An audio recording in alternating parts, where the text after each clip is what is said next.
Aula 20 aqui com o compadre Marcos, genética e a estrutura de populações. Vamos lá. População é o conjunto de indivíduos da mesma espécie que vive em uma mesma região, compartilham um pool gênico. Olha só, um reservatório de genes. A genética de populações estuda como os genes se distribuem, variam e evoluem dentro dessas populações, com implicações diretas para a conservação, melhoramento, epidemiologia e controle populacional. Beleza? Fundamentos da genética de populações. Vamos lá para o conceito de pool gênico, que é aquele conjunto de todos os alelos presentes em todos os indivíduos de uma população, tá? Então você sabe que o DNA ele se dá em pares e aí os alelos são esses pares representativos, beleza? Frequência alélica genotípica, vão trabalhar aí com a questão que se relaciona a estudos de probabilidade na matemática, então vai ter essa frequência alélica representada por P e Q em relação à proporção de cada alelo em uma população.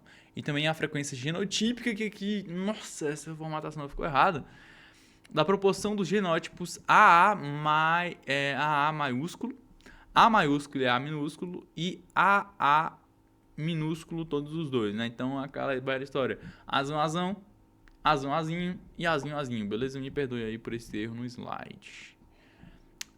Equilíbrio de Radiveiber, já ouviu falar?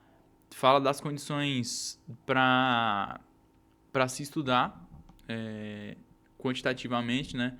Grandes populações, ausência de migração, ausência de mutações, ausência de seleção natural e ausência de casalamento. Então ela serve para a gente estudar as grandes populações dentro dessas ausências, beleza? Traz aí essa equação que vai demonstrar pra gente a frequência de alelos e a frequência de genótipos. Então, a perfeição ocorre um equilíbrio. Para Radiveiber, ocorre esse equilíbrio quando há essas três ausências e há o acasalamento aleatório dentro de uma população grande. Qualquer desvio desses fatores já indica que forças evolutivas atuam como seleção, mutação, deriva ou migração, que acho que vai cair na próxima aula. Beleza? Fatores que alteram a estrutura genética de populações. Vamos lá. Seleção natural aumenta a frequência de alelos vantajosos. A mutação gera novos alelos, não necessariamente vantajosos. A deriva genética, flutuações aleatórias em pequenas populações. O fluxo gênico, a migração, tende a homogeneizar populações. E casamento não aleatório aumenta a homozigose ou favorece traços específicos dentro da população. Beleza? Estrutura genética de populações e diversidade genética. Alta diversidade, maior adaptabilidade. É medida pelo número de alelos por locus, é medida por heterozigosidade esperada e também medida pelo polimorfismo genético. Diferenciação genética entre populações, medida por estatística, como o FST, que é um teste de estatística, que não cabe entrar aqui. Endogamia, inbreeding, acasalamento entre parentes, reduz a variabilidade genética, aumenta o risco de depressão endogâmica, expressão de alelos deletérios. Isso é muito estudado, aí, por exemplo, na reprodução animal, por exemplo, na bovina.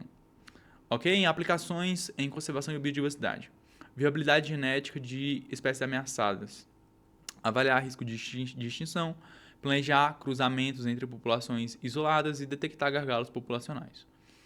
Identificação de unidades evolutivamente significativas, importante para definir subpopulações que devem ser protegidas separadamente, né? Usa marcadores moleculares, microsatélites, DNA mitocondrial, como por exemplo. Aplicações forenses e periciais para a gente, identificação genética de espécies, determinar a espécie de cativeiro ou de tráfico, olha só que importante. Parentesco entre indivíduos, confirmar a origem de filhotes, olha só que importante, em relação à possibilidade de serem nascidos em criadouros ilegais. Avaliação de populações introduzidas, verificar a hibridização, o impacto genético. Análise de impacto ambiental, verificar a fragmentação populacional. O que mais? Casos práticos aqui no Brasil. Já passamos por algum deles, mico-leão dourado, tartarugas marinhas, onça pintada e javali. Nada muito interessante. E aqui as nossas referências, dá uma olhadinha no nosso curso de redação aí embaixo. Um grande abraço, até a próxima aula.